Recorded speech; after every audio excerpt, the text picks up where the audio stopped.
What if I told you there was a man whose legacy of power and terror rivaled, and in some ways, eclipsed the darkest figures of the 20th century?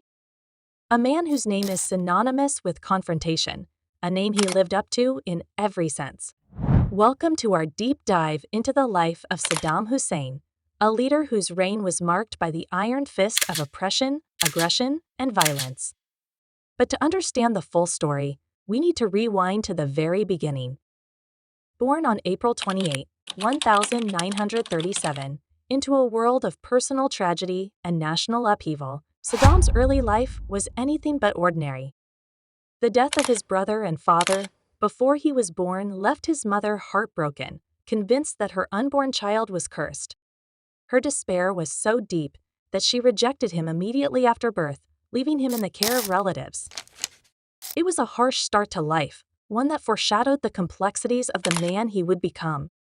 Growing up under the care of an uncle, a veteran, and a fervent nationalist, Saddam was steeped in a culture of political activism and military ambition from a young age. Nationalism and a disdain for perceived enemies of Iraq. The political climate of Iraq during Saddam's formative years was turbulent, to say the least. The fall of the Ottoman Empire, the installation of a Hashemite monarchy by the British, and a series of coups painted a backdrop of constant change and instability. It was in this environment that Saddam found his calling. By the time he was 20, Saddam had abandoned his studies to join the revolutionary Ba'ath Party, quickly rising through the ranks thanks to his family connections and ruthless ambition. His role in a failed assassination attempt on then-President Qasim marked his first foray into the violent politics that would define his career. The botched attempt was a fiasco, but it did little to deter Saddam. Instead, it propelled him into exile in Egypt, where he continued his education and bided his time. His return to Iraq coincided with another coup, this time successful, and Saddam's star within the Ba'ath Party was on the rise. Saddam's ascent to the vice presidency was marked by a brutal consolidation of power. His mastery of internal security and his role in purging opposition cemented his status as a feared and respected figure within the party. By 1979, Saddam was ready to seize the ultimate prize. In a move that shocked the world, he forced President al-Bakr to resign, taking control of Iraq.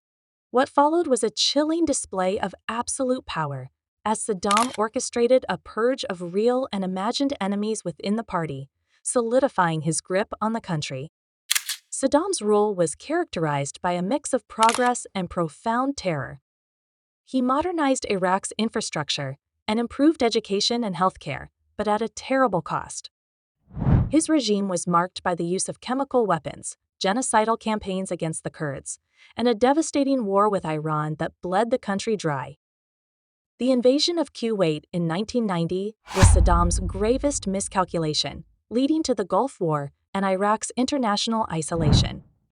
Yet, Saddam's hold on power remained unshaken, his image omnipresent, and his will enforced by a regime that did not hesitate to crush any sign of dissent. It wasn't until the U.S.-led invasion of Iraq in 2003 that Saddam's reign came to an end. Found hiding in a tiny dugout, his capture marked the fall of one of the most notorious dictators of the modern era. Saddam Hussein's trial and subsequent execution closed a dark chapter in Iraq's history, but the legacy of his rule continues to shape the nation. His story is a stark reminder of the complexities of power, the dangers of unchecked ambition, and the deep scars that such a reign can leave on a country and its people. With that said, thanks for watching, and until next time.